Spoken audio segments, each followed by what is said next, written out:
bien. Bueno, va a seguir ingresando gente, me imagino, pero para ir optimizando los tiempos, les cuento que esta es una actividad que estamos realizando junto al Círculo de Egresados y la Facultad de Ciencias Agrarias de la Universidad Nacional de Lomas de Zamora, específicamente el Departamento de Extensión. Les agradecemos muchísimo la participación de todos, está buenísimo volver a ver a algunos que hace un montón de tiempo que no los vemos, y queríamos presentarles a Luciano, ¿sí? Luciano es Luciano Montenegro Gallazzi, que es el especialista en nutrición que nos va a hablar hoy. Como les comentaba en los grupos, él es ingeniero zootecnista de la Facultad de Ciencias Agrarias, también de la Universidad Nacional de Lomas de Zamora. Tiene un posgrado, magíster en zootecnia, también de la Facultad de Ciencias Agrarias de la Universidad de Lomas, y es especialista en pesca y producción acuícola de la Facultad de Ciencias Veterinarias de la UBA, y además está en proceso de terminar el doctorado en bioquímica también en la UBA. La presentación que nos va a hacer hoy es sobre los avances en nutrición y alimentación de peces de agua dulce y su impacto en la calidad de carne, pero este título no simplifica ni siquiera un pedacito de todo lo que él tiene para contarnos. Así que bienvenido, Luciano. ¿Cómo estás? ¿Qué tal, Carla? Hola a todos, ¿cómo están? Bueno, muchísimas gracias en primer lugar por la posibilidad y espero que les resulte de interés y no se aburran en la exposición. Espero que sea dinámica. Después de la presentación vamos a tener un rato para preguntas, ¿no? Sobre dudas que vayan surgiendo y, bueno, como para que haya una interacción tal vez un poco mayor y se pueda aprovechar un poco más, ¿no? El tema. Excelente, muchísimas gracias. Ahora sí, lo saludo a Eduardo, fundador y director de la escuela. ¿Cómo anda? Bueno, muchas gracias, Carlita. ¿Qué tal? Bienvenidos todos, especialmente Luciano, que lo conozco ya desde hace un tiempo, nos conocemos hace algunos años. Cuando lo conocí era mucho más jovencito. Él es joven todavía, quiero aclarar, ¿verdad? Pero bueno, tuve el gusto de que justamente Miriam, que es nuestra directora de acuicultura y a su vez nuestra secretaria de extensión, siempre me lo presentó como, bueno, una persona joven que tiene un potencial terrible como científico. Siempre lo puso, lo ensalzó, y creo que con todo lo que habló de él, que me habló a mí positivamente desde ya, se quedó corta. Luciano tiene una potencia terrible y creo que se va a destacar entre los científicos argentinos en acuicultura a medida que pase el tiempo y vaya presentando todo este tipo de trabajos.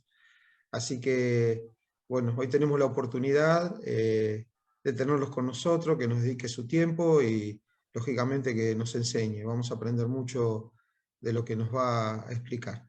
Yo siempre recuerdo que en una oportunidad, en una disertación que participé en el INIDEC, no, INIDEC no fue en el INTECH.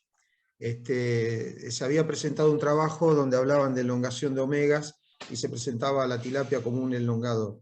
Y después me acuerdo que Marcelo Arias, que también está es un representante de la facultad y es un especialista, es más, es el fundador, uno de los fundadores de la cátedra de acuicultura. Cuando le comenté esto, él hizo un análisis del tejido muscular de la tilapia y no encontró los omega 3 que se suponía que tenía que tener. Y ahí quedó el tema. Y apareció Luciano haciendo un trabajo relacionado a este tema, que él lo va a explicar, y cuando lo escuché me pareció fascinante. Fascinante los resultados que él sí tuvo. Así que hoy vamos a tener justamente una disertación, una explicación de este trabajo que desarrolló, y estoy seguro que lo van a encontrar fascinante. ¿Por qué? Porque nosotros vamos a poder tener un producto, quiero mostrar el valor que tiene para la producción acuícola, para el trabajo que nosotros desarrollamos, un producto que es capaz de ofrecer lo que no se encuentra en la naturaleza. En la naturaleza vamos a encontrar peces de mar con omega 3, pero difícilmente encontremos peces de río con omega 3. A través de la alimentación, Luciano nos va a mostrar que eso sí es posible. Es posible que los peces de agua dulce puedan ofrecernos el omega 6, el omega 9 y el omega 3, el cual es espectacular. Y bueno, así que estoy entusiasmado por escuchar el trabajo de Luciano y quiero mostrarles a ustedes justamente el interés que tiene para todos nosotros entender el esfuerzo y el resultado del trabajo de Luciano. Así que, bueno, orgulloso estoy de que estés presente, orgulloso estoy de que le hables a nuestros alumnos, y bueno, ojalá todos puedan ver el potencial que tiene el trabajo que hizo Luciano. Bueno, bienvenido, Luciano.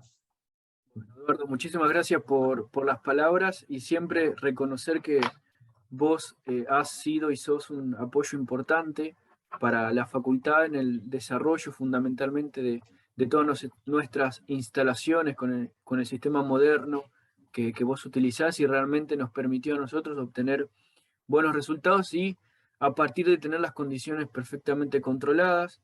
Por otro lado, también agradecerte por el apoyo, porque nosotros iniciamos hace unos días con los juveniles que fuimos a retirar el otro día a tu establecimiento una línea de investigación vinculada también a la mejora en la calidad de carne en tilapias, porque ya se ha comprobado que efectivamente las tilapias responden positivamente.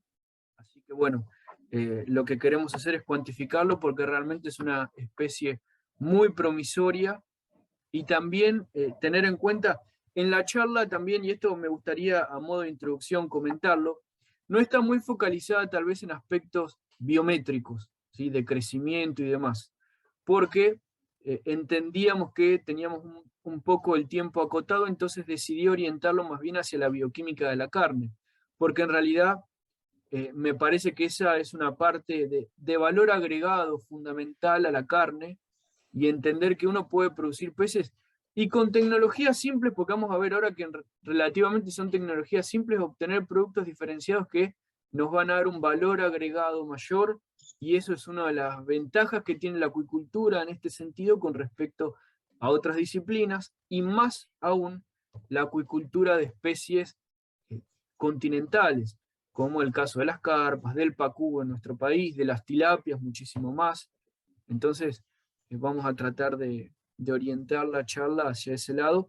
Pero bueno, Eduardo, nuevamente, muchas gracias por la posibilidad, por el interés, por tus palabras y como siempre por el apoyo que nos brindás desde todos tus conocimientos y desde toda tu tan rica experiencia en el área, que siempre te vamos a seguir consultando y ¿cómo se El dice? agradecido soy yo, Luciano, esa red de vos nos brindás conocimiento, soy yo simplemente trabajo, pero tu trabajo es más destacable, así que te lo agradezco humildemente, muchas gracias.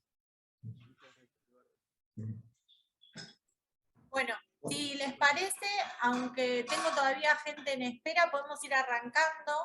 Ya está todo listo, Luciano, para que compartas tu pantalla y con muchas ansias te escuchamos. Fuerza, Luciano, fuerza. Gracias. Adelante. A ver. Rompe todo. Ahí está, ahí ven. Sí, perfecto. Excelente, se ve perfecto. Bueno, hoy lo que vamos a ver, ¿sí?, es un poco avances en nutrición y alimentación de peces de agua dulce y su impacto en la calidad de carne. Nosotros trabajamos fundamentalmente con carpas herbívoras, ¿sí?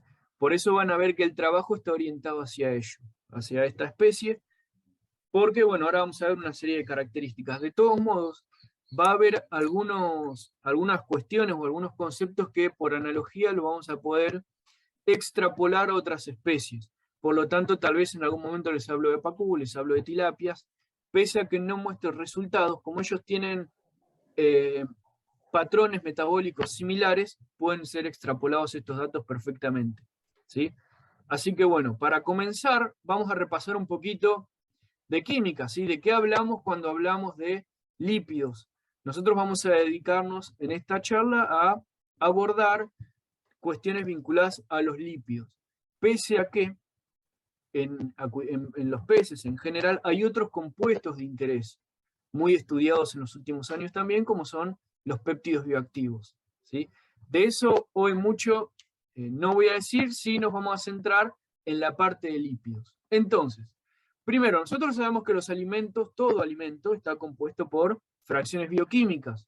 Hoy nos vamos a centrar, como les decía, en los lípidos. Los lípidos, a su vez, si los rompemos, los desmenuzamos, vamos a ver que están formados por ácidos grasos. Dentro de estos ácidos grasos vamos a tener ácidos grasos saturados, monoinsaturados y poliinsaturados, que acá entra la carne de pescado. La carne de pescado, a diferencia de otras carnes, es una fuente mayoritaria de ácidos grasos poliinsaturados. Y estos ácidos grasos poliinsaturados, algunos de ellos, tienen 18 átomos de carbono, ¿sí? Hago esta explicación inicial porque después nos va a servir a modo de cuando les hable de ALA o AL, que es el ácido alfa-linolénico, o el ácido linolénico, ya sabemos a qué nos referimos, ¿sí? En términos generales, los ácidos grasos de 18 carbonos van a ser elongados y desaturados. ¿Qué quiere decir esto? Tenemos 18 átomos de carbono, las moléculas van a pasar a tener 20 o más átomos de carbono y van a ser desaturados, además, por unas enzimas, ¿sí? ¿Por qué nos interesa esto? Porque nosotros, humanos, tenemos una escasa actividad de estas desaturasas y elongasas. Por lo tanto, hay algunos ácidos grasos de cadena larga que vamos a tener que incorporar mediante la dieta, sí o sí. Las únicas personas y momentos en la vida donde la actividad de esta enzima aumenta es en las mujeres y embarazadas. Ellas tienen una notable capacidad para elongar y desaturar, pero el resto, tanto las mujeres como los varones, fuera de esas etapas, tenemos la necesidad de ingresarlos a partir de la dieta. Este es el mecanismo general, como pueden ver, del ALA, que es un ácido graso, el linolénico, ¿sí? De 18 carbonos va a pasar a EPA y DHA. Estos dos son, el EPA y DHA, esenciales para nosotros, ¿sí? Ahora vamos a discutir sus funciones. Pero lo importante es que, fíjense, en nuestro organismo, la capacidad de pasaje de ALA a EPA es muy bajita, es un 5%. Por otro lado, miren, de EPA a DHA es mucho más baja todavía, 0,05%. ¿Esto qué nos dice? Esto nos dice la importancia de ingerirlos a partir de la dieta, ¿sí? Por otro lado, tenemos otra cuestión importante, y es que el ALA y el AL, los dos son ácidos grasos de 18 carbonos. Lo que pasa es que el ALA, el ácido linolénico, es de la familia de los omega 3, mientras que el AL, que es el ácido linoleico, las palabras son medias parecidas, pero tienen diferencias, es de la familia del omega 6. ¿Qué pasa? Estas enzimas, su actividad en nuestro organismo es baja, y encima, si nosotros consumimos ALA y AL, van a competir por las enzimas. Por eso necesitamos consumir dietas ricas en omega 3 para favorecer que las reacciones se den para el lado que a nosotros nos interesa. Ahora, dicho todo esto, vamos a ver, bueno, pero ya tenemos al EPA y DHA. ¿Para qué los necesitamos realmente?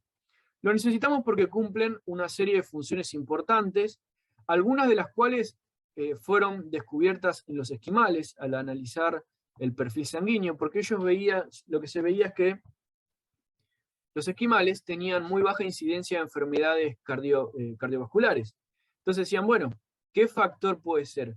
Hasta que entendieron que era un factor asociado a su dieta, al elevado consumo de omega 3, de EPA y DHA fundamentalmente, que son los de cadena larga.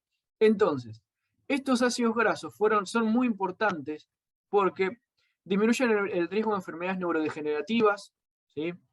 Disminuyen el riesgo de diabetes, son cruciales porque aumentan la masa encefálica y el desarrollo de la capacidad cognitiva en niños, ¿sí? Están asociados muchos de ellos a la disminución de riesgo de cáncer. Esta última información fue reportada en el año 2018, ¿sí? Entonces son datos bastante modernos y que nos muestran la relevancia de estos compuestos, ¿sí? Y como todo compuesto importante, hay establecidos límites de consumo. Y la FAO lo que recomienda es un consumo en hombres y mujeres adultos de 200 miligramos por día. ¿200 miligramos por día de qué? 200 miligramos por día de EPA más DHA, ¿sí? Y para mujeres embarazadas y lactantes, el consumo, la recomendación, perdón, aumenta a 300 miligramos por día. Entonces, estos son valores muy importantes. Se los comento para que lo tengamos en mente porque en un ratito vamos a discutir sobre el aporte de la carne, ¿sí? Bien, ahora, ya vimos cómo se forman, ya vimos lo que hacen, pero vamos a lo importante. ¿De dónde sacamos el omega 3 nosotros las personas? Nosotros vamos a poder obtener a partir de cápsulas de aceite de pescado, a partir de carne de pescado y a partir de algas, ¿sí? Las algas, como estas que están acá, son muy buenas fuentes de omega 3, sí, pero hay un detalle. Fíjense que les estoy poniendo que son buena fuente de ácido linolénico. Si recordamos, el ácido linolénico es un ácido de 18 átomos de carbono. Y pregunta, ¿nosotros tenemos capacidad para estos ácidos grasos de 18 carbonos elongarlos hasta EPI-DHA? Ya vimos que es muy bajita, no supera el 5%. Por lo tanto, es una fuente relativa. Otra fuente que tenemos son las cápsulas de aceite de pescado. Inconvenientes, algunos varios. Primero, el costo, son muy caras. Segundo, fíjense, estas dos, cada cápsula aporta aproximadamente 122 miligramos de pufas, ¿no? O sea que uno tendría que tomarse 2 cápsulas por día. Pero ¿cuál es el tema? Hay dos inconvenientes. La biodisponibilidad es baja. Si nosotros tomamos aceite de pescado, ¿sí? ¿Qué ocurre? No vamos a absorber el 100% del omega 3. Nosotros necesitamos incorporarla a partir de alimentos sólidos. Por otro lado, hoy en día estos aceites, pese a ser refinados y que haya mucha tecnología, tienen el inconveniente de que se enrancian fácilmente. Por lo tanto, las cápsulas, pese a que están diseñadas para aportar elevado contenido de omega 3, en la práctica es bajo porque no podemos asimilarlo del todo, ¿sí? Entonces, la fuente ganadora de omega 3 es la carne de pescado, ¿sí? La carne de pescado es la mayor fuente de omega 3. Como lo ingerimos, es totalmente disponible para nosotros, es más barato, ¿sí? Y es más nutritivo. Porque, pese a que hoy no vamos a hablar de esto, la carne de pescado aporta otros nutrientes además del omega 3 que son muy valiosos. Si nosotros tomamos una cápsula de pescado, de aceite de pescado, supóngase, ¿vamos a tener omega 3? Sí. ¿Vamos a tener todo lo que nos dice? No. Y por otro lado, estamos incorporando solamente omega 3 en detrimento de un montón de otros nutrientes. Por eso la carne de pescado es la fuente prioritaria, ¿sí? Ahora, vamos a charlar un poquito sobre algunas cuestiones, porque lo que se dice es que hay diferencias entre el aporte de omega 3 de peces marinos versus peces de agua dulce. Y en este sentido, vamos a tener peces que son marinos y de captura, ¿sí? Como el caso de la merluza, por ejemplo, que son fuente de omega 3, sí, pero hay un inconveniente, variación estacional. Pensemos que son cardúmenes que la gente pesca, ¿sí? Y estos cardúmenes andan libres por el océano y van comiendo lo que encuentran de acuerdo a la época del año, por lo tanto hay una variación estacional en la composición química, no es estable. Hay trabajos que han medido, hicieron capturas en el mar de nuestro país de merluza en distintas estaciones y vieron que el aporte de omega 3 era distinto. Y hay un riesgo ecológico de sobrecaptura de estos cardúmenes y la bioacumulación de metales, toxinas y cualquier otra sustancia que está en el agua marina. Por otro lado tenemos a los peces cultivados en agua marina, como el caso de los salmones, que acá la composición de la carne es más estable porque tienen una alimentación controlada. Pero ¿cuál es el tema?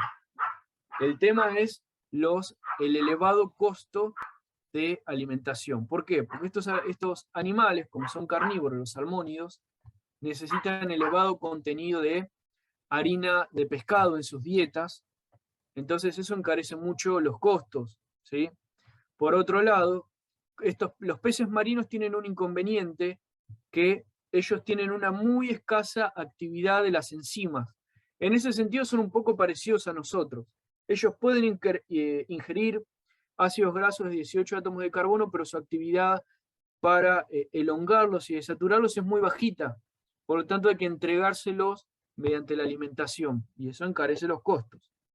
Y después tenemos, acá entran los peces de agua dulce de cultivo, y esto tiene muchísimas ventajas. Primero, la composición de la carne puede ser estable porque uno entrega un alimento balanceado y uno sabe que, nosotros sabemos que lo que les entregamos, la carne en general es un reflejo de lo que comen. Entonces, si nosotros realizamos una alimentación controlada, la composición de la carne va a ser también controlada. Por otro lado, los peces de agua dulce tienen una mayor capacidad para elongar y desaturar los ácidos grasos de 18 átomos de carbono. Y esto está genial. ¿Por qué está genial? Porque nos permite disminuir los costos a partir de la utilización de insumos alimenticios que sean ricos en ácidos grasos de 18 átomos de carbono, ¿sí? Que normalmente son de origen vegetal. Y esto nos permite disminuir el porcentaje de inclusión de harina de pescado en las dietas, con lo cual bajamos los costos. Entonces, esto es una ventaja realmente muy interesante para los peces de agua dulce, sin hablar de las ventajas ecológicas que esto otorga a partir de disminución del riesgo de la sobrecaptura, ¿sí? Hoy con las tecnologías de recirculación y demás, la ventaja de reducir la eliminación de fluentes, ¿sí? Por lo tanto, tienen bastantes ventajas. Ahora, ¿por qué se utilizó a la carpa herbívora en los trabajos realizados? Bueno, primero porque el grupo de las carpas es el más producido a nivel mundial hoy en día. Hoy en día vienen las carpas y después las tilapias, ¿sí? Tienen elevada velocidad de crecimiento, esto lo comparte con las tilapias. Es una especie rústica, al igual que las tilapias, ¿sí? Y es una especie herbívora. Esto da una ventaja. ¿Por qué? Porque si es una especie herbívora, naturalmente no va a consumir a otros peces. Por lo tanto, va a tener desarrollada la capacidad para elongar y desaturar a los ácidos grasos de 18 átomos de carbono. Por lo tanto, esto nos da una ventaja debido a que podemos reemplazar a la harina de pescado por fuentes vegetales, por plantas superiores, ¿sí? Y estas especies no requieren, al igual que, a diferencia de lo que ocurre con las especies marinas, las especies herbívoras no requieren EPA y DHA en su alimentación. Ellas sí lo que requieren es los de 18 átomos de carbono que se obtienen mucho más fácilmente, ¿sí? Bien, ahora, el ensayo que realizamos fue con ryegrass, alimentando carpas con ryegrass. Entonces, lo que nos tenemos que preguntar es, bueno, pero ya está, ya justificamos por qué usamos las carpas, ahora vamos a ver por qué utilizamos ryegrass. El ryegrass lo utilizamos primero porque las carpas herbívoras pueden alimentarse de pasto, de plantas superiores, ¿sí? Además, porque tiene elevada concentración de ALA. ¿Qué quiere decir el ALA? El ácido linolénico. Recuerdan ustedes que el ácido linolénico es precursor del EPA y DHA, que son los que nos interesan a nosotros. Entonces, fíjense, aporta un montón, 50 a 75%. Por otro lado, si analizamos, tiene bajo contenido de AL. Si recordamos, el AL era el ácido linoleico, que era aquel que competía por el ALA, con el ALA, ¿sí? Entonces, no solamente estamos entregando más ácido linolénico, que es un precursor para EPI-DHA, sino que además estamos entregando menos AL, ¿sí? Menos linoleico, por lo tanto hay menos competencia y la conversión es más eficiente. Y otro detalle, no menor, que el contenido de vitaminas liposolubles y pigmentos antioxidantes es elevado en las pasturas. Y esto es muy importante, vamos a charlar en un ratito, porque protege los antioxidantes y vitaminas liposolubles, protegen a los ácidos grasos de la oxidación. Bueno, para quien no conoce, el ryegrass es una planta gramínea, es anual, tiene un ciclo de crecimiento de otoño, invierno, primavera, es muy digestible porque tiene bajo contenido de fibras y además tiene un contenido de proteínas interesante, que puede alcanzar el 20 o 22%. Antes de empezar con el ensayo, nosotros lo que hicimos fue analizar el perfil de ácidos grasos de las carpas herbívoras para saber qué tenemos que mejorar. Y vimos que este perfil tenía un 3,25% de ácido linolénico, un 0,4% de EPA y un 1,23% de DHA. Esto traducido nos da que si nosotros tomamos un filé de 100 gramos de carne, va a tener un promedio de 5,6 gramos de grasa, y si hacemos las cuentas, nos va a dar que un filé de esta especie aporta 137,4 miligramos de PUFAS N3. ¿Qué quiere decir esto? Porque en muchos lugares se dice que los peces de agua dulce no son fuente de omega 3, y si lo vemos acá con estos números, fíjense que un filé aporta 137. Entonces, si nosotros nos comemos 2 filés, ya estamos supliendo la necesidad diaria de consumo de omega 3. ¿Sí? Es importante esto. No es que solamente los peces de agua marina aportan omega 3. Acá estamos viendo un claro ejemplo. El perfil de ácidos grasos de las carpas herbívoras, les anticipo, es muy parecido al perfil de ácidos grasos de las tilapias. Por lo tanto, fíjense que es una carne de interesante valor también. Bueno, a partir de esto, de conocer el perfil de ácidos grasos de las carpas, hicimos un ensayo que consistió en alimentar a carpas herbívoras, a juveniles, con ryegrass durante 120 días, con el objetivo de ver si realmente las carpas son capaces de transformar el ala que aporta el forraje a EPI-DHA, ¿sí? Y además ver, porque el forraje está muy bueno porque aporta aporta ALA, que es el precursor para EPI-DHA, pero también es muy bueno porque nos aporta vitaminas liposolubles y antioxidantes, con lo cual esto puede proteger a la carne de la oxidación, ¿sí? Los lípidos, no nos olvidemos que el EPI-DHA está muy lindo, todo, pero se oxida muy fácil. Entonces hay que protegerlos con antioxidantes. Entonces, por lo tanto, las pasturas podrían constituir una fuente de antioxidantes interesante. Bueno, todo esto medimos, ¿no? Pasaron los 120 días y medimos el perfil de ácidos grasos de nuevo.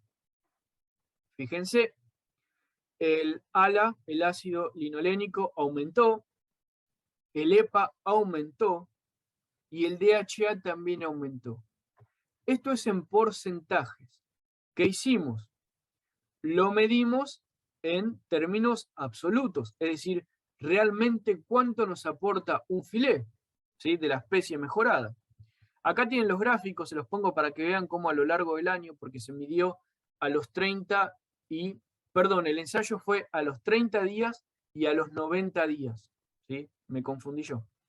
Y vieron que fueron aumentando. ¿Se acuerdan que nuestro filé original de las carpas antes de ser alimentadas con pastura aportaban 137,4 miligramos de omega 3? Luego de la alimentación y solamente a partir de la alimentación, obtuvimos que el filé, el mismo, aportaba 270,48 miligramos de omega 3. Fíjense, duplicó la cantidad. No solamente duplicó la cantidad, sino que además nos permite satisfacer los requerimientos diarios de consumo con solamente un filé, ¿sí? Entonces, es un dato muy interesante este. Pero ¿qué pasa? Nosotros también dijimos que, porque estos ácidos grasos están bárbaros, pero tenemos que protegerlos con antioxidantes. Entonces vimos que las pasturas son fuentes elevadas de antioxidantes y que lo que siempre todo hay que someterlo a una prueba. Entonces dijimos, bueno, vamos a ver realmente si alimentamos con pastura, además de mejorar el contenido de omega 3, mejoramos el contenido de antioxidantes. Y efectivamente, El alfa-tocoferol, miren, es la vitamina E. La vitamina E es el antioxidante por excelencia. Y miren las barras en negro, son las barras de los peces que comieron, de las carpas que comieron pasto. Miren cómo recontra aumentó. ¿Sí? Y acá yo les pongo porque el gamma-tocoferol, si ustedes ven, es otro tipo de vitamina E, aumentan los peces que comieron balanceado. ¿Sí? Porque acá los tratamientos consistieron en, a un grupo de carpas se les dio pasto, ¿sí? El regras fresco, y a otro grupo un alimento balanceado, hecho a base de granos y subproductos del maíz y de la soja. Acá el gamma-tocoferol aumentó en los peces que comieron balanceado, a diferencia de lo anterior. Pero ¿saben qué? Esto no nos interesa. ¿Por qué? Porque el gamma-tocoferol es una vitamina E que es muy poco activa.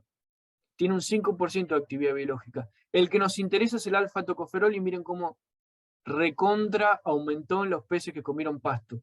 Esto es en la carne, ¿eh? Medimos el retinol también. El retinol es la vitamina A, importantísima como antioxidante e importantísima para la protección de epitelios y demás. Y fíjense, los peces que comieron pasto aumentaron también más del doble el contenido de vitaminas, de vitamina A. Y también analizamos el contenido de luteína. La luteína no es una vitamina en sí, pero sí es un pigmento antioxidante muy importante. Y miren, aumentó también en los que comieron pastura.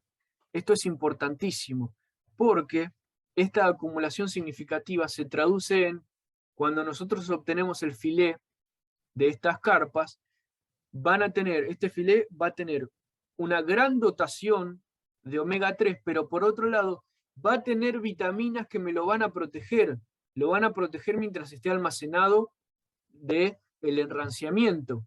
Saben ustedes que cuando el pez se faena, el filé, como el omega 3 es muy sensible a la oxidación, empieza a oxidarse, a enranciarse y pierde valor biológico. Con estas vitaminas eso no ocurre. La oxidación disminuye. ¿Sí? Por lo tanto, no solo tenemos más omega 3, sino que lo preservamos. Todo a partir de la alimentación. Entonces, en este primer ensayo, las conclusiones fueron que las carpas herbívoras son capaces de incorporar el ácido linolénico presente en el pasto y transformarlo a EPI-DHA. Acá les comento, muy probablemente las tilapias también. Digo muy probablemente porque no lo medimos, pero ya hay bibliografía que dice que sí. Después, la mayor acumulación de vitaminas liposolubles y antioxidantes que estaban en el pasto pasaron efectivamente a la carne. Y esto nos importa porque protegen al EPA-DHA. Y además vimos que el beta-caroteno que estaba en el pasto se biosintetizó a vitamina A en la carne de los peces. Por lo tanto, pasamos de un pigmento sin prácticamente nada de actividad biológica para nosotros a un pigmento que es una vitamina, que es la vitamina A, que es muy importante. Todo eso lo hicieron los peces y a partir del pasto. Ahora, ¿qué ocurre? El reyes es una planta, una pastura de invierno. Y nos podemos preguntar, bueno, ¿qué pasa en el verano? Para eso hicimos un segundo ensayo. Un segundo ensayo que fue alimentar a las carpas con pellet de alfalfa. Podíamos hacerlo con alfalfa fresca, pero digamos, alguna de las características de la alfalfa fresca es que tiene elevado contenido de proteínas, 20%, que acá hacemos un paréntesis. Todos sabemos que a los peces no les alcanza 20% de proteínas. Pero ¿qué ocurre? Esto es una fuente complementaria, ¿sí? Tiene elevado contenido de vitaminas liposolubles, cosa que está muy bueno. Elevada relación de ácido linolénico también está genial, porque se parece mucho al regras, pero tenemos un inconveniente, que es el cambio estacional. A lo largo del año va cambiando el contenido de vitaminas, de ácidos grasos y demás. Entonces es un inconveniente este. Y además, la alfalfa, para quien no la conoce, es una planta que alcanza un gran crecimiento, es decir, se carga de fibras y esto disminuye su digestibilidad. Por lo tanto, es una buena especie, pero tiene como todos sus inconvenientes. Y puede tener enfermedades que afecten al cultivo. Entonces, ¿qué dijimos? Bueno, vamos a ver la forma de conservar a esta alfalfa. ¿Y cuál es la forma de conservar a la alfalfa? La forma es a partir de pellet o cubos de alfalfa. Estos cubos de alfalfa, como son deshidratados, tienen un mayor contenido de proteínas. La composición es estable porque nosotros cortamos a la alfalfa, la deshidratamos, la compactamos en un pellet o en un cubo y ya está, la composición queda estable. Pero hay un inconveniente que nosotros vimos, lo medimos, que se perdieron la mayoría de las vitaminas durante el proceso de elaboración. Porque claro, el peleteado se hace entre 80, 90 o 100 grados, y a esa temperatura las vitaminas se desnaturalizan.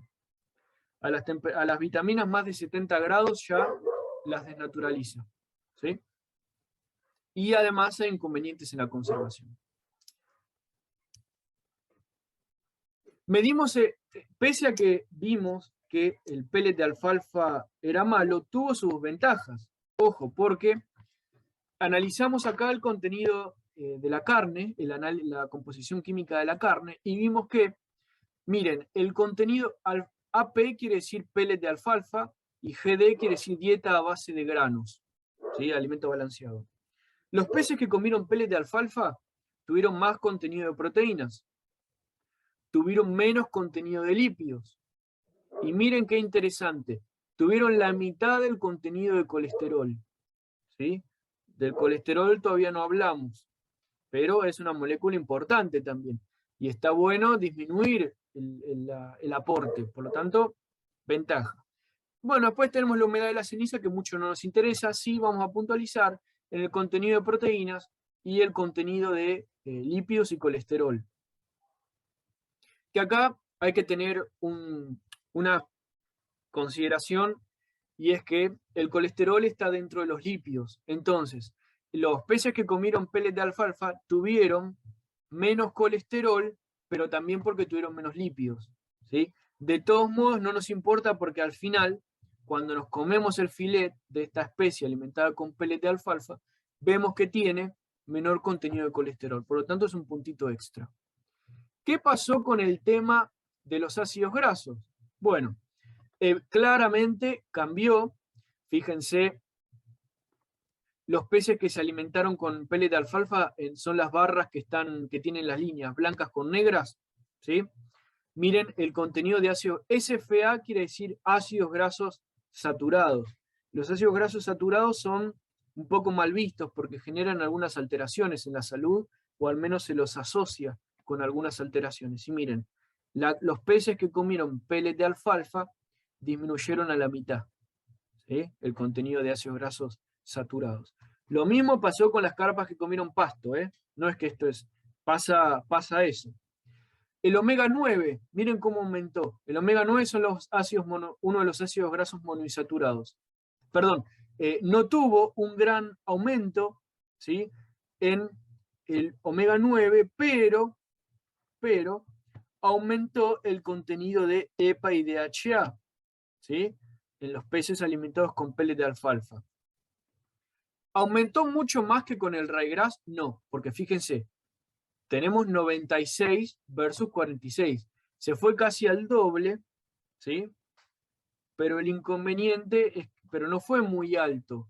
¿Por qué? Bueno, porque durante el proceso de elaboración del pellet de alfalfa, como hay temperatura, algunos ácidos grasos se destruyen.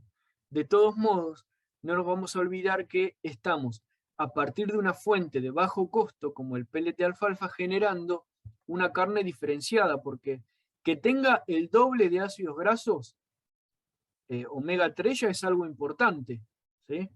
No nos olvidemos de eso. También disminuyó el contenido de ácidos grasos saturados, que eso es un detalle no menor. Ahora, también midimos índices lipídicos. Les pongo las fórmulas acá para que después vean con detalle el video y vean de dónde se obtuvieron estos valores. Hay unos índices que están muy buenos, que nos permiten ver, porque ¿se acuerdan que dijimos al principio que algunos ácidos grasos se relacionan con la aparición de enfermedades neurodegenerativas, o enfermedades cardíacas. Entonces, a partir del contenido de ácidos grasos de un alimento, se pueden estimar algunos índices nutricionales. Uno es el índice de trombogénesis, otro es el índice de peroxidación y otros son el índice de hipercolesterolemia. ¿Por qué?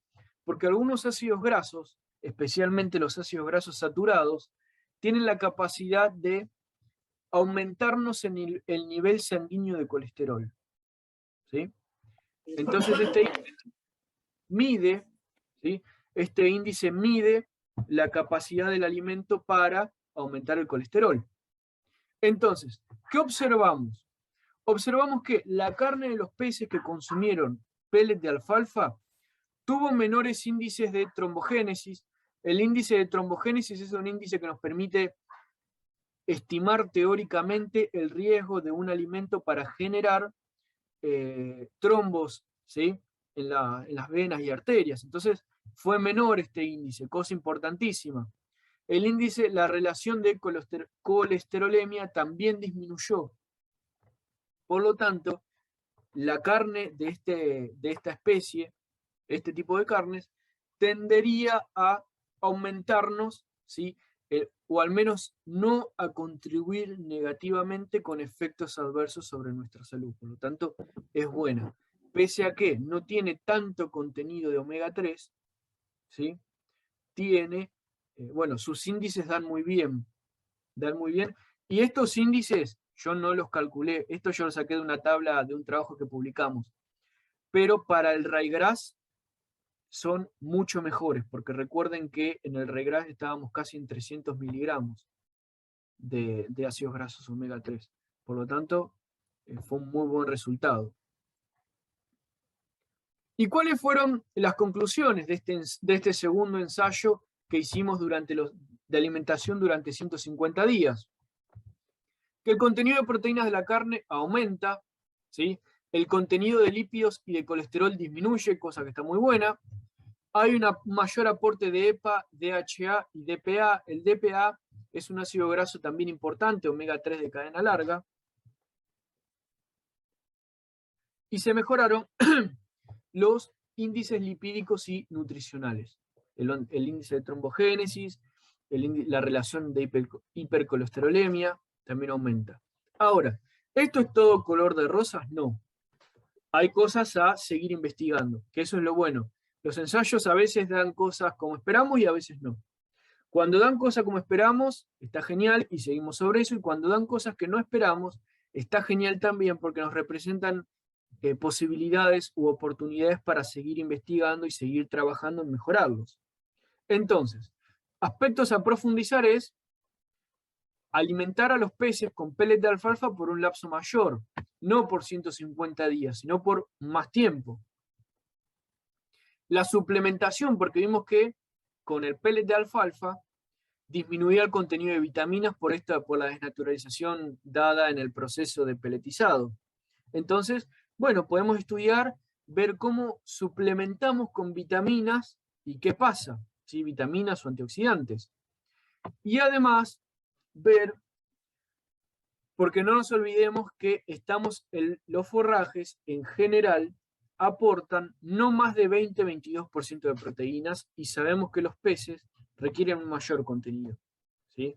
Las dietas requieren más del 30%.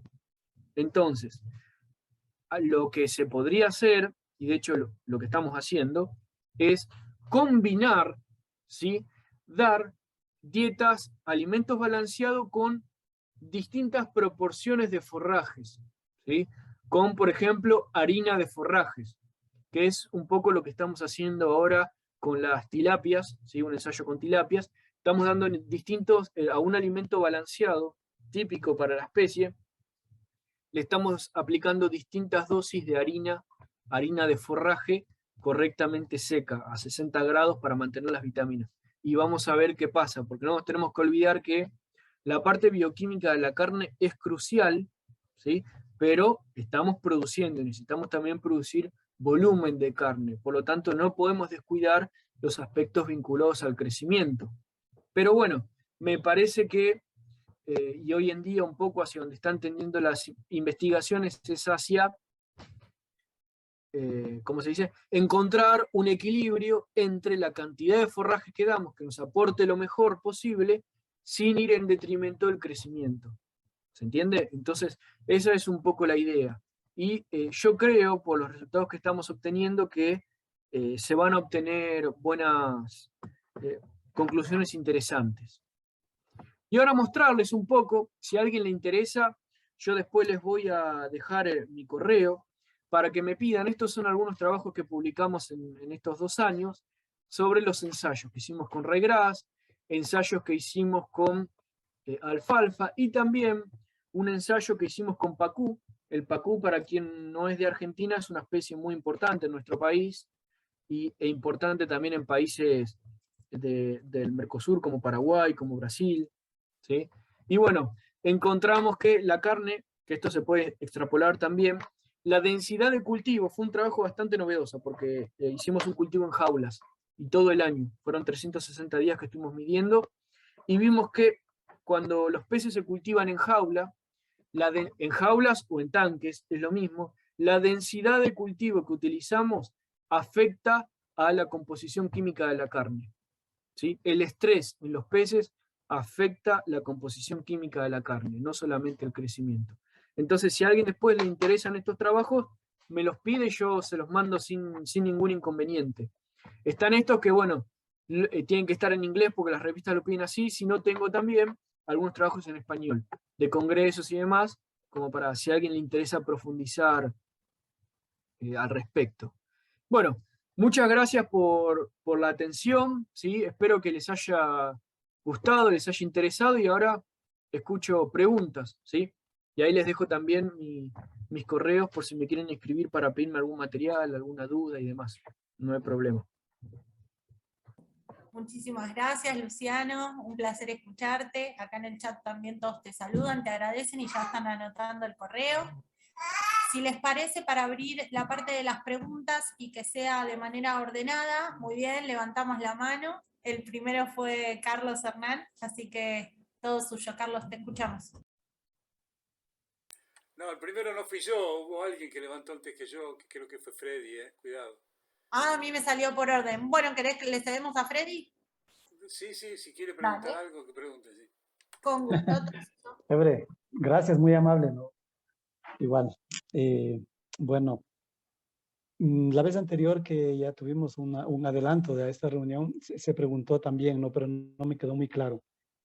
¿Cuál sería la mejor forma de alimentar con ryegrass, que lo que comentaba la vez anterior, pero de tal forma que no se contamine mucho las piscinas, porque decían que era directamente, o sea, o es hacer alimento directo para el pez o es alimentarlo directamente con pasto?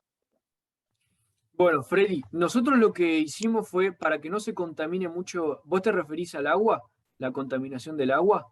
Sí, así es.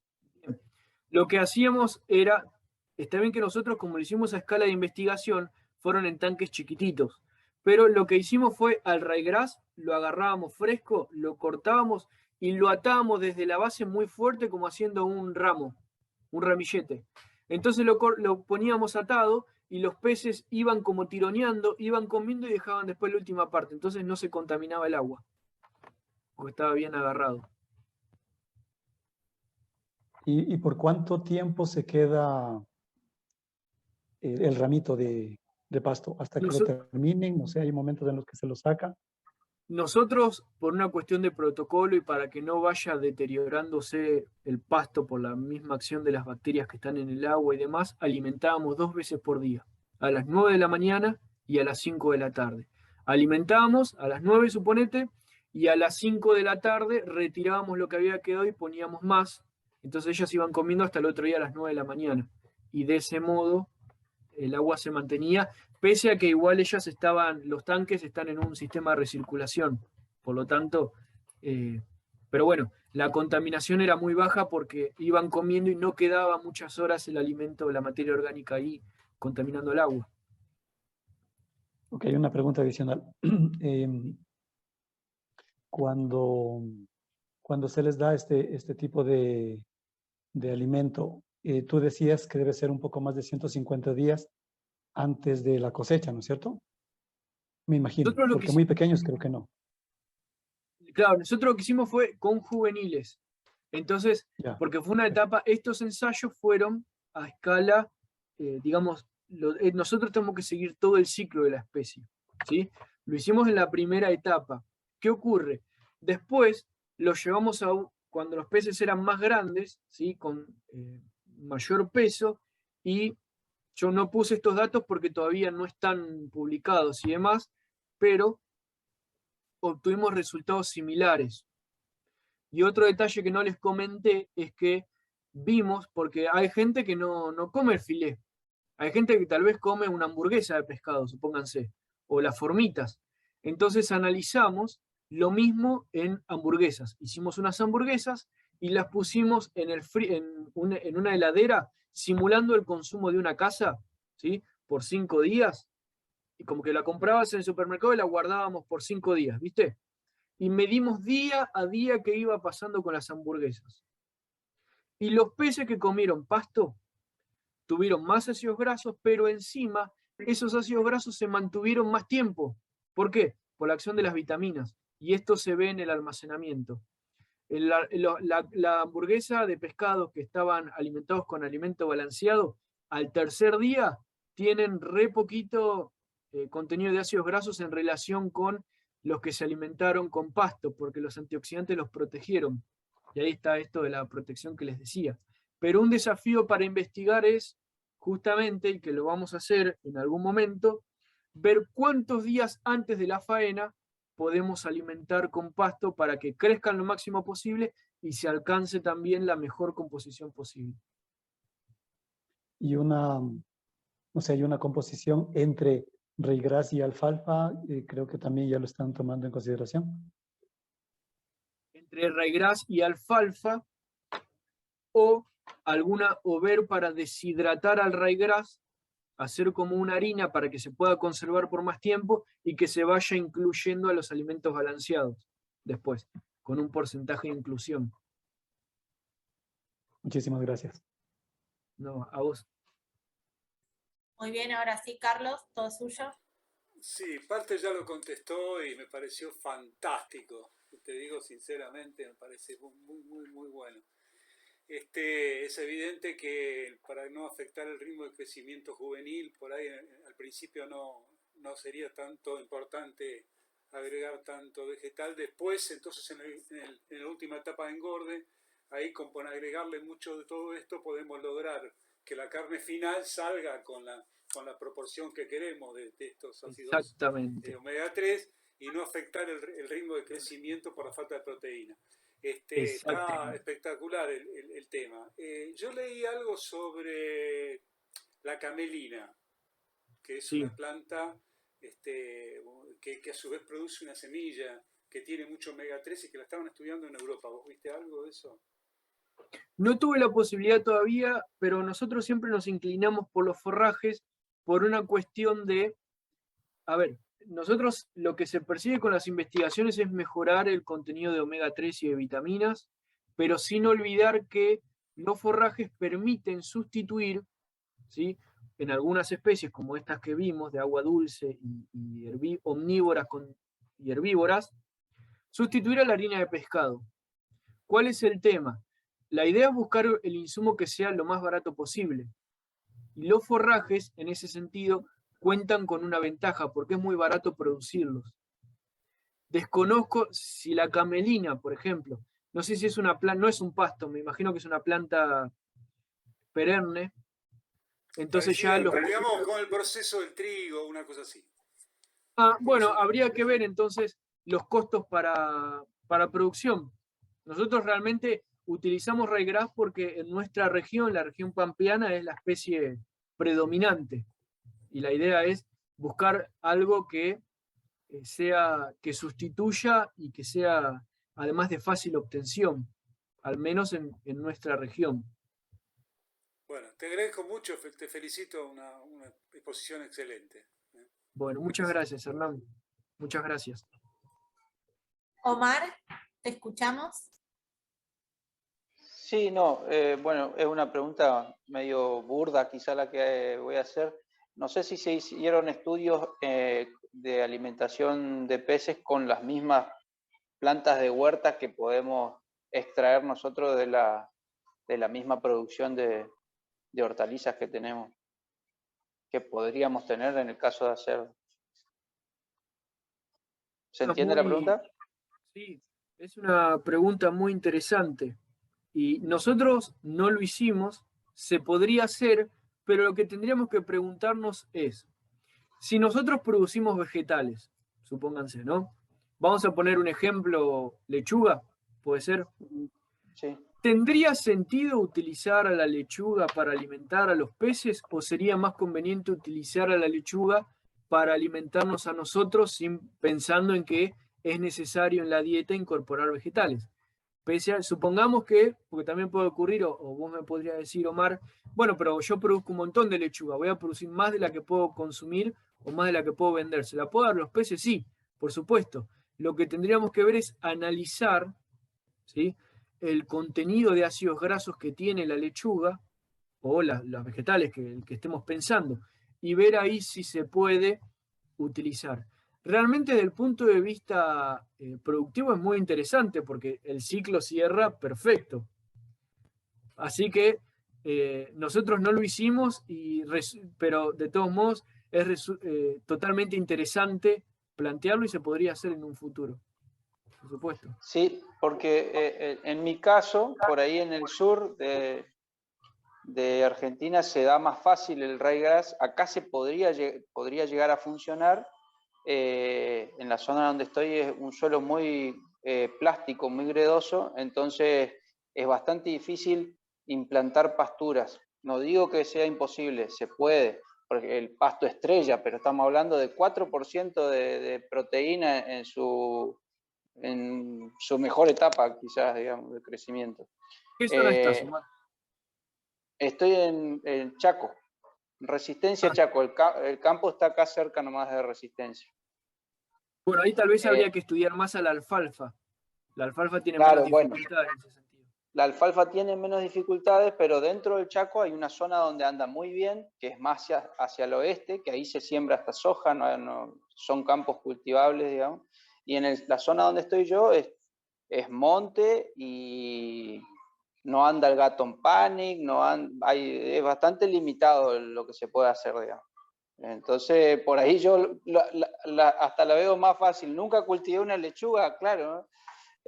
De manera acuapónica, pero la veo más fácil a esa que a tener una pastura en el suelo que dispongo en el campo. Sí, sí. Desde ya, es una idea interesantísima y también nos podemos preguntar por qué no estudiar herbáceas. Si uno está en un monte, no estudiar las hojas de arbustos. Todo, a mí en general no me gusta decirle que no a las cosas porque todo lo que no se sabe hay que investigarlo, entonces tanto lo de las hortícolas como lo de los arbustos, todo es viable y posible, al menos para investigar. Después, en función de los resultados, se ve cuán aplicable es. Pero bueno, primero hay que investigarlo porque si no, no se sabe. De repente, ¿quién te dice? Se diseña alguna harina, ¿sí? Y se coloca en el alimento balanceado para que aporte, no proteínas tal vez, pero bueno, tendrás otro insumo que aporte proteínas. Y sí aprovechar lo mejor de cada insumo, que en este caso pueden ser las vitaminas o los ácidos grasos de 18 carbonos. Bien, Luciano, y antes de ir a la pregunta del segundo, gracias a vos, Omar. Justo que Omar preguntaba por los cultivos acuapónicos y los vegetales, en el chat José pregunta, ¿y pudieron ver o piensan hacer ensayos con forraje verde hidropónico de maíz, por ejemplo? Lo pensamos, pero a corto plazo no lo vamos a hacer por una cuestión operativa, más que nada, porque estamos justo haciendo un ensayo con tilapias ahora. Pero es una idea que tenemos, el forraje hidropónico, porque nos permite llegar a lugares forraje acuapónico, porque permite llegar a lugares donde tal vez no hay tanta superficie de tierra para cultivar, o el suelo no tiene las características adecuadas, entonces qué mejor que seguir utilizando en el sistema acuapónico los mismos nutrientes que tiene el alimento balanceado que recirculen, ¿no? Que circulen y es un aprovechamiento óptimos. Por lo tanto, sí, a futuro no, lo vamos a hacer. Sí. Excelente, gracias por la respuesta. Segundo, ¿te escuchamos? Buenos días. Quería preguntarle al profesor que está dando clase ahorita, ¿no? Era para saber si tienen alguna experiencia con las musáceas, la harina del fruto de las musáceas, porque se me hace fácil conseguir por aquí ese producto, pues, o ese alimento para agregárselo a las tilapias. ¿Qué me dice usted al respecto? Gracias. Bueno, el inconveniente, claro, Anton, segundo, perdón, es que para ustedes es muy fácil de obtener, pero para nosotros no. Entonces, por una cuestión de disponibilidad, no lo utilizamos y por el momento no lo consideramos porque nos costaría mucho conseguir esa materia prima. Pero tal vez sería algo interesante para probar en su lugar, por ejemplo, y si usted lo consigue fácilmente, ver y probar. Y ver si los peces van creciendo, si no van creciendo, y después posteriormente hacer un análisis de la carne y ver si eso impactó. En general, toda planta que no sea muy fibrosa, ¿sí? Porque la fibra quita digestibilidad.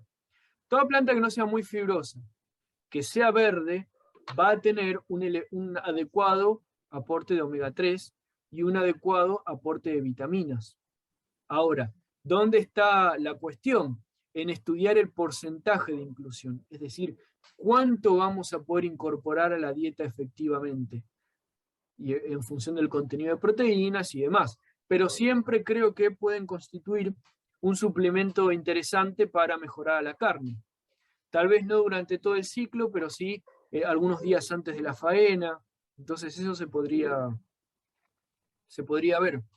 Pero nosotros al respecto, lamentablemente no tenemos una experiencia con las harinas de musáceas porque en nuestra región no están disponibles. Ok. Era igual también sucede con la moringa y la morera, que se da muy bien por este lugar. Entonces, habría que hacer la experiencia, entonces, como bien dice usted, para saber qué cantidades, a ver cómo está la omega allí en esas plantas. Y sobre todo, Bueno, proteínas sabemos que tiene, pero la omega es que me interesaría saber más. claro, la Eso moringa, era por todo. ejemplo, en ese sentido, es una fuente muy interesante de vitaminas, de antioxidantes. Así que desde ya que sería interesante probarla. Desconozco cuál es el aporte concreto de omega 3 que tiene, pero desde ya que el contenido de antioxidantes es muy bueno. Así que habría que probar. La moringa.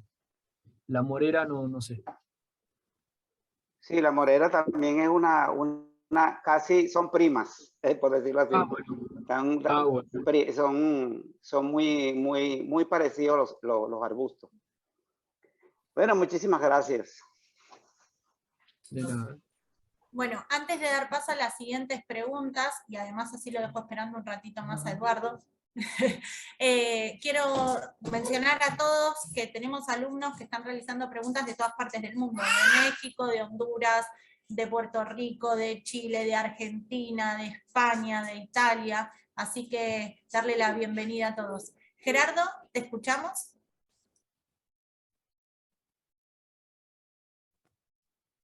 ¿Tenés el micrófono apagado, Gerardo? Ahí ¿Me está. escuchan? Perfecto. Luciano, felicitaciones. Muy buena la presentación. Buenas tardes a todos. La pregunta es la siguiente. Hablaste muy bien del RAIRAS y sabemos que es una OIP y que en verano, por supuesto, que eso es un pajonal, ¿no? ¿Hay alguna experiencia para, digamos, aprovechar y cortarlo en sus momentos óptimos con el ensilado? Que hoy en día lo pones en bolsas, se puede hacer sirosis, se pueden hacer cosas prácticas, o cuánta calidad se pierde al bajarle el pH con el ensilado. Bueno, Hola. Sí, perdón.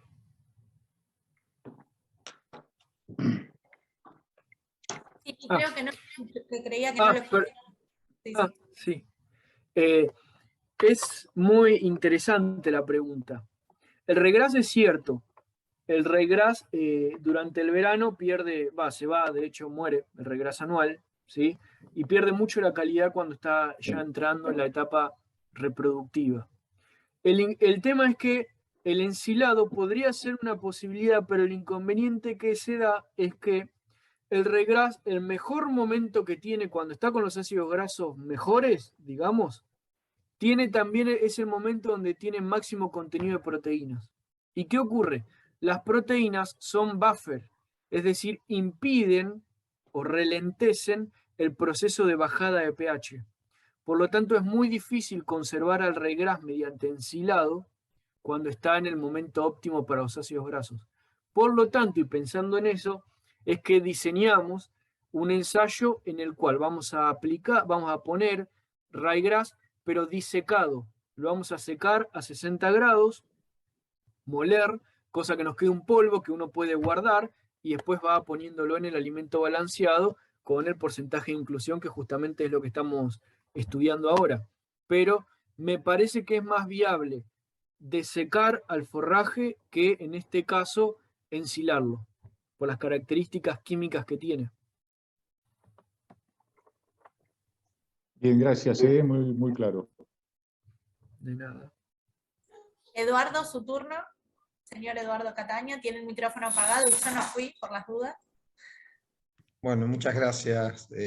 Bueno, en principio, al igual que todos, quedo impactado por la información que nos brinda Luciano, que es maravillosa y abre grandes puertas para la producción. Yo siempre hice una crítica sobre muchos trabajos que he visto de laboratorio, que por ahí no prestan atención a las necesidades del productor. En este caso vemos que tiene aspectos altamente positivos en cuanto a producción, que puede ayudarnos a mejorar la calidad de carne de nuestro producto. Ahora, la pregunta que sería interesante establecer para que sea del todo, digamos, útil, es ver en qué porcentaje, si es que ya se pudo hacer una tabla mientras hacían el estudio, es decir, qué porcentaje de vegetales se le ha dado a las carpas para poder llegar a esos números favorables de omegas, en este caso enlongados, ¿verdad? Para poder después aplicarlos al crecimiento, porque bueno, en estos ensayos, en la práctica los peces no desarrollaron mucho, aunque mejoraron su calidad de carne.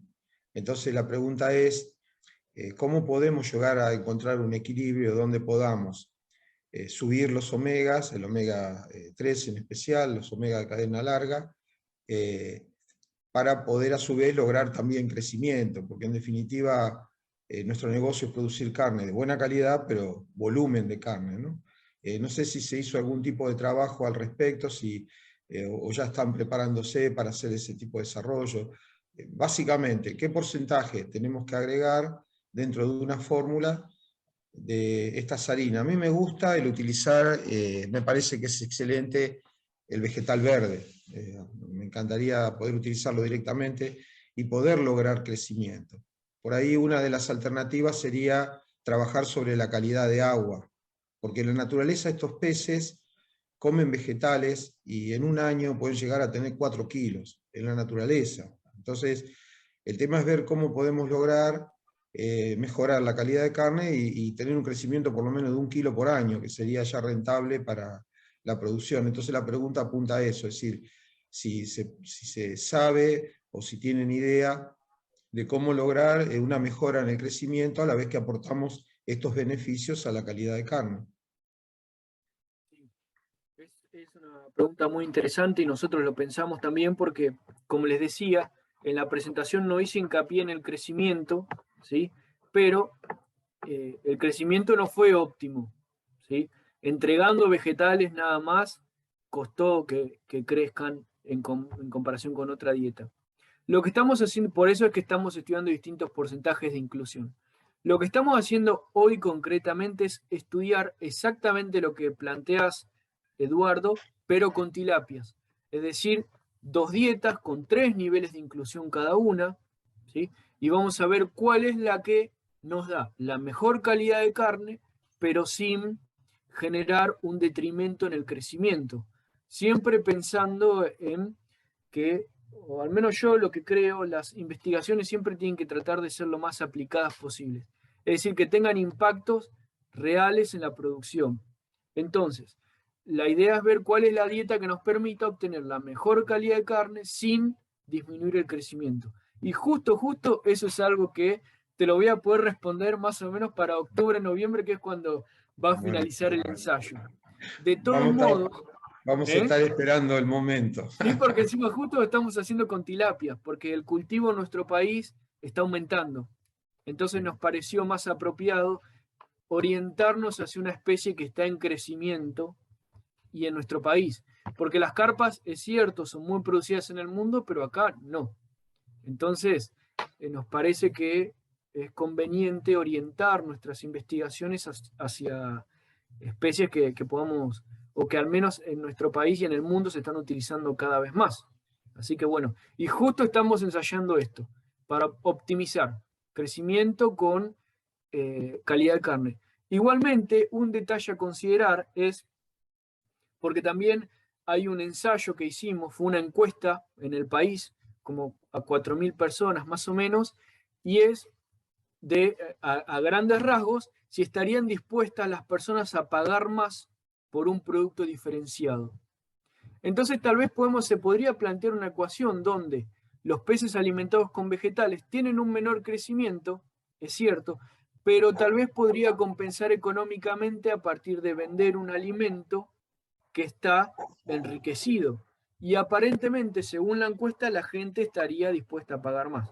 Entonces, bueno, de todos modos, esto, como en todo, hay que ver después, porque hay que ver también el tema de los costos y demás, pero bueno, lo bueno es que las dificultades que surgieron de este ensayo representaron oportunidades para seguir adelante pensando en nuevas investigaciones y viendo la forma de siempre optimizar los recursos. Bien, excelente, Luciano, buenísimo. Ya vamos agendando para octubre, entonces noviembre, la próxima Ahí charla. les cuento las novedades de las tilapias. Sí. Claro. Vamos Carlos, a hacer hamburguesas de tilapia, además, en el ensayo. Carlos, Buenas tardes a todos. Una disculpa porque entré ya muy tarde a esto por cuestión de trabajo. Entré yo cuando estaban hablando casi al último de las diferentes hierbas, vamos a llamarle así. Una que me interesa a mí es el trébol. La hemos estado estudiando poquito y el trébol tiene casi las mismas proteínas que la alfalfa, lo cual quiere decir que es mucho. O sea, yo llegué tarde, no sé si tú diste de ahí en lo que estuvieron en la plática, cómo hacerle para probarlo. Mi lógica es que me dice, córtalo, dales, y si se lo comen está bien, y si no, no. No sé si lo hiciste. Nosotros no lo hicimos. Acá tenemos varios tipos de trébol, pero los que se usan fundamentalmente, no sé si ustedes lo tienen allá, son el trébol blanco y el trébol rojo. Los dos los tenemos, sí, así es. Genial. Hay un tema. Yo con el trébol rojo nunca trabajé porque aparentemente tiene un compuesto que es muy parecido al estrógeno. Sí. El estrógeno es la hormona femenina. Sí. Entonces podría tener un efecto estrogénico en los peces. Así es. Por eso decidí no utilizarlo y nos inclinamos más por alfalfa, que es otra leguminosa de la misma familia, pero que crece más, está más disponible acá y no tiene ese inconveniente. Ok. Es básicamente por eso que no lo uso. La pregunta es, para hacerlo, a ver si les gusta. ¿Sabes lo que puedes hacer? Cortás el trébol, haces como un ramito, lo sujetás bien fuerte para que no te quede flotando en el agua y la ensucie, lo atás y ahí lo dejás unas horas y ves si lo comen o no lo comen. Perfecto. Y no tiene ningún problema tóxico ni nada, ¿verdad? No está criado así orgánicamente, no se le pone nada ni nada. No, lo único que, bueno, tiene este compuesto con función un poco estrogénica, pero nada más, después el resto. Entonces podría ser conveniente para las ovejas si quieres tener más hembras o es al revés. Lo que pasa es que no sé si afectaría, porque en realidad ahí en los animales la regulación del sexo no está dada por hormonas, es a otro nivel, a nivel de los cromosomas, entonces no afectaría. Y en los peces, ¿a qué les afectaría? ¿Que se quedarían más como hembras y crecerían menos? Podría alterar esa dinámica, la dinámica hormonal, y no feminizar a los peces, pero sí alguna alteración por el desequilibrio, y podría inclinar hacia, tal vez si son hembras, los peces, tal vez entrar en la fresa antes, porque se están hormonando antes. Si son machos, retardar la fresa, porque se están feminizando también. No feminizando, sino alterando los ciclos hormonales. Perfecto. Eso se me ocurre que podría ser. Y la última pregunta nada más. ¿Esto lo vas a tener grabado para poder verlo desde el principio? Me parece que sí. Sí, Carla, el día sábado a partir de las 8 de la noche lo estrenamos por YouTube. Así que lo van a poder ver ¿En cuál canal, Carlita? Perdón. en el de Eduardo Cataña, el Perfecto. canal de la escuela. Carlos, me extraña, ¿qué pregunta es esa? ¿En qué canal va a ser? ¿El de la No, escuela? es que mi pregunta es porque yo creí que podía ser por el canal de él. Pudiera ser. Podría ser. Sí, así, Sí. pero no, ok, no, muchas gracias. Y No, muy bien. quiero hacer un comentario. La única manera de modificar gonadalmente a los peces es en la primera semana de vida, o sea, en un tratamiento de 28 días a partir del primer día de vida en algunas especies que no desarrollan gónadas desde un comienzo.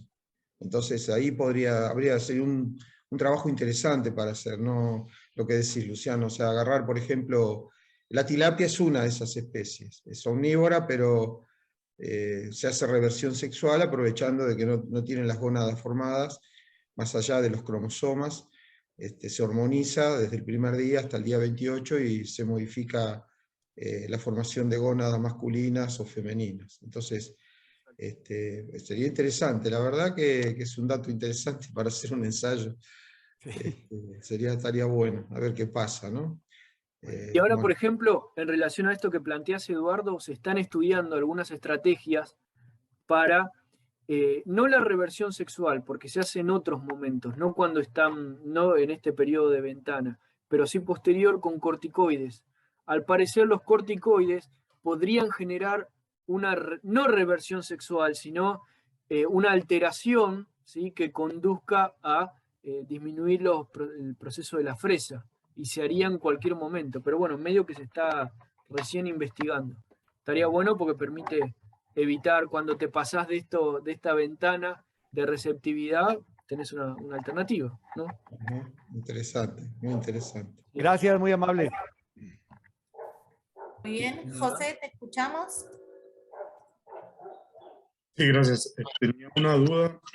Si no han hecho investigaciones utilizando larvas de insectos, por ejemplo, como la larva de la mosca negra soldado, que tengo idea de que la larva puede llegar a tener hasta 50% de proteína y se alimenta de residuos vegetales, como una barata también de cultivo, además de que tengo idea de que la mosca, mientras va comiendo, pues defeca prácticamente composta. Entonces creo que eso también puede ser un subproducto que se utilice. Pregunto si han estudiado algo de esto o si en algún momento lo harían. No directamente, José, pero sí lo que estudiamos en el INTA, por ejemplo, fue la harina de grillos. Caracterizamos a la harina de grillos, que es un insecto también. No es exacto como la mosca, pero bueno, insecto al fin. Y lo que vimos es verdad, el aporte de proteínas es muy bueno, pero el aporte de omega 3 no es tan bueno, y el aporte de algunos aminoácidos esenciales tampoco es tan bueno. ¿Qué podría llegar a ser? Podría llegar a ser por una cuestión propia del proceso de elaboración de la harina, ¿sí?, o propia de la especie. De todos modos, no tuvimos la posibilidad todavía de trabajar en detalle con harina de insectos. No cerramos la posibilidad de hacerlo, pero por el momento no lo hicimos. Es interesante, igual, pero no pudimos realizarlo todavía.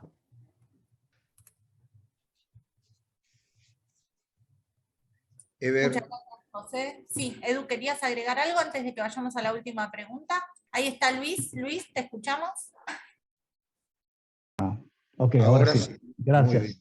No termino de aprender. Luciano, mucho gusto, muchas gracias por tu presentación. Tengo una pregunta que creo que le interesa a todo el mundo acá, lo sé por las preguntas que están haciendo, ¿verdad? Y es, ¿qué cuesta hacer un trabajo, un ensayo como el que acabas de hacer tú aquí ahorita?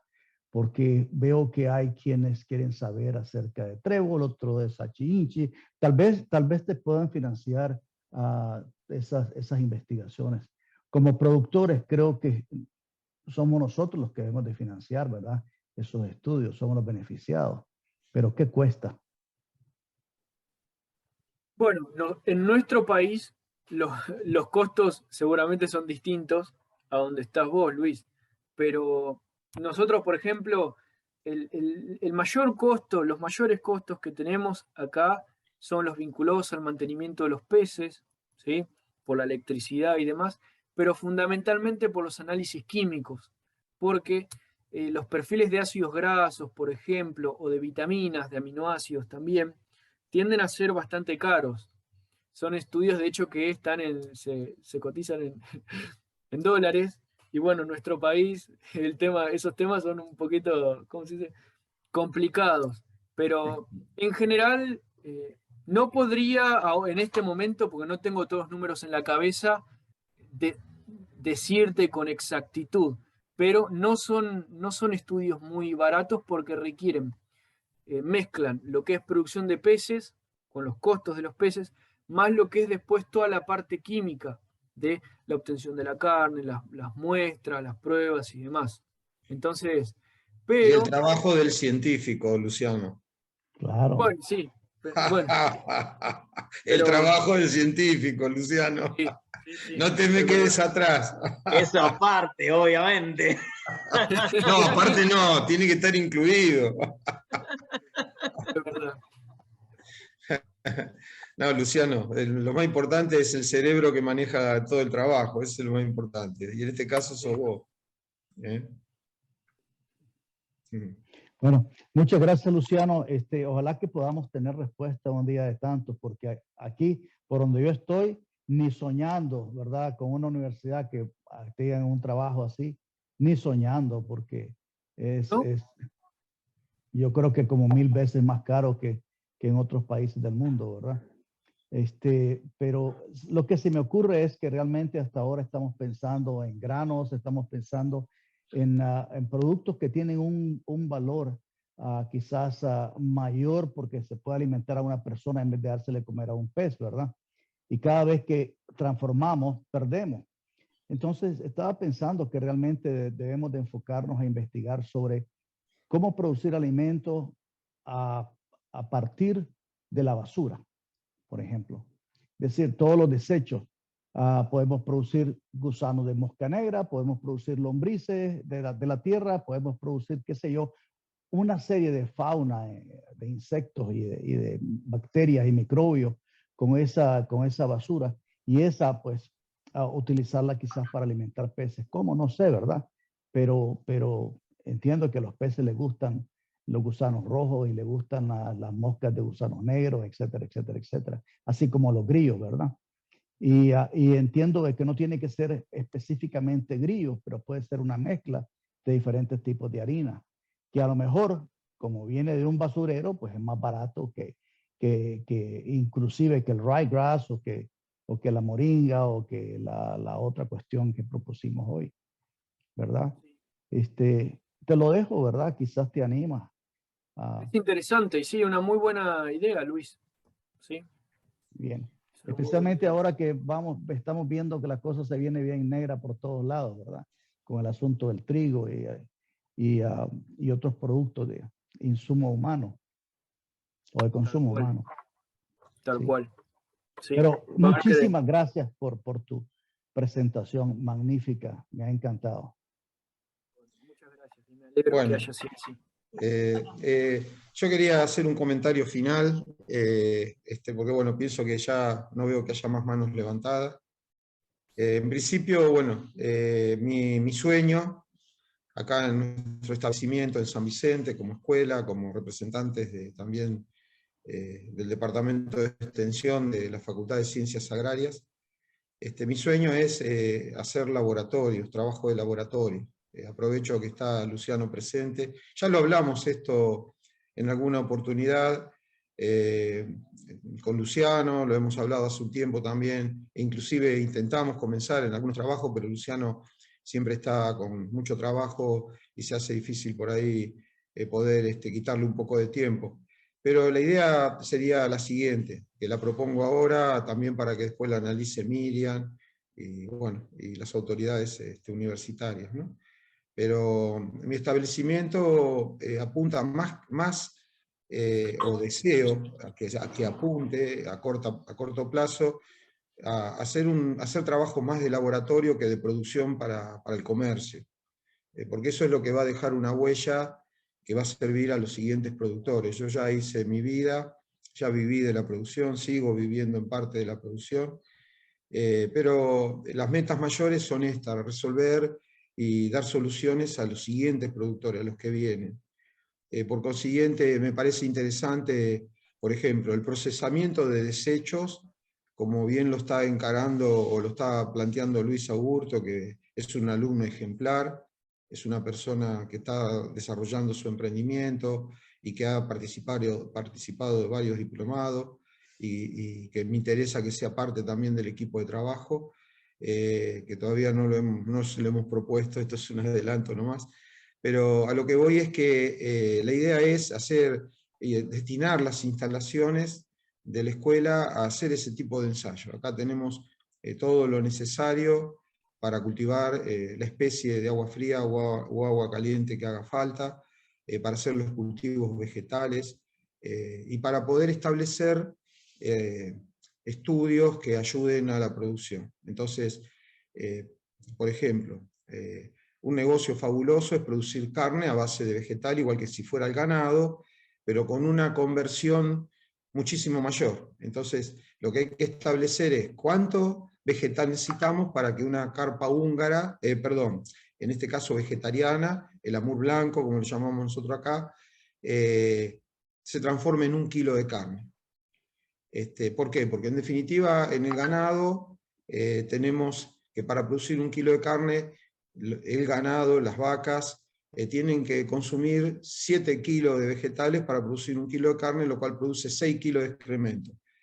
En el caso de los peces, la conversión promedio es de 1.5 por 1, es decir, 1,5 kilos por 1. Entonces tendríamos que ver en una dieta netamente vegetariana, con la calidad de agua que requiere la especie, para que tenga el equilibrio bioquímico que le permita crecer rápidamente, cuántos kilos necesitaríamos de determinados vegetales para tener el rendimiento a menor costo de alimento balanceado. Es decir, nosotros con acuaponía podemos producir cualquier vegetal, inclusive con control ambiental podemos hacerlo en cualquier época del año. Nosotros podemos producir tomates cuando no se pueden producir tomates, ¿está? Entonces, esos trabajos de laboratorio son los que quiero desarrollar acá y estoy dispuesto a invertir en eso. Y bueno, esto se lo he comentado a Miriam en algunas oportunidades, y bueno, te lo comento a vos, Luciano, porque en alguna oportunidad lo hablábamos cuando yo iba a dar clases a la Facu. Entonces, y bueno, siempre quedó truncado porque no encontrábamos la oportunidad de vincularnos. Así que esto fue ya hace años atrás. Así que bueno, esa propuesta todavía sigue en pie, así que es más, acá tenemos acuarios, tenemos tanques en cantidades como para triplicar, digamos, los resultados, los estudios, y para hacer varios estudios a la vez. Así que, bueno, las instalaciones están a tu disposición, así como están en la facultad. El problema en la facultad, las instalaciones que hemos desarrollado con nuestros alumnos, el problema es la guardia que atienda las instalaciones. Es decir, uno de los problemas que yo recuerdo que había era cómo alimentar a los peces, cumplir con un horario, hacer mediciones de las cantidades de alimento que se le daban, controlar los residuos dentro de los acuarios. Bueno, todo eso en este establecimiento hay personal que lo hace, e inclusive lo haría yo personalmente, como para tener un control más estricto de todo el trabajo de laboratorio. Así que, bueno, la propuesta está ahí, y estaría interesante poder hablar para desarrollarla. Así que todo lo que hay acá, Luciano, está a tu disposición para hacer lo que vos quieras. ¿Está? Buenísimo, Eduardo. Y sí, ahora mirá, esto que planteás justo me viene muy bien porque, como te contaba, abrimos la línea de tilapias, que hasta ahora nunca habíamos investigado. Entonces, a partir de este año, vamos a tener un montón de resultados que lo que van a hacer es generarnos más líneas. Y qué mejor que contar con tus instalaciones y con tu experiencia, fundamentalmente en el cultivo de tilapias, que eso es algo muy importante para nosotros, por lo tanto, desde ya que vamos a hacer algo juntos. Porque ya te digo, nosotros en este momento lo estamos haciendo a escala piloto, bien de laboratorio, pero después estaría bueno replicarlo en condiciones reales, con densidades de cultivo reales, y así que desde ya te digo que encantadísimo en que podamos hacer algunos trabajos juntos. Sería genial, de hecho. Sí, ¿Sí? igual acá tenemos varias especies, no es solo tilapia. Tenemos Ya trucha, sé. hay bogas, es más, ahora vamos a empezar a empezar los cultivos con bivalvos, que los hice hace años atrás, cultivos también con agua salada. O sea, la idea es, más allá de que producir, no sé, 100 toneladas de tilapia, la idea es producir de todo, porque en definitiva, de acuerdo a las condiciones climáticas, por ejemplo, el capín, el lamur blanco, el vegetariano, es un animal ideal para cultivar. Aparte, se parece mucho en su aspecto externo a la lisa, y la lisa tiene demanda en el mercado. Y bien sabemos que hay muchos pescados que se comercializan con nombres de fantasía, es decir, que no sería un problema. Y a su vez no tiene la forma de un Cyprinus carpio, que es lo que acá en Argentina no se quiere, ¿no? O sea, lo que menos se valora. Entonces me parece que, bueno, producir peces solo con vegetales, me parece que es un negocio, ¿está?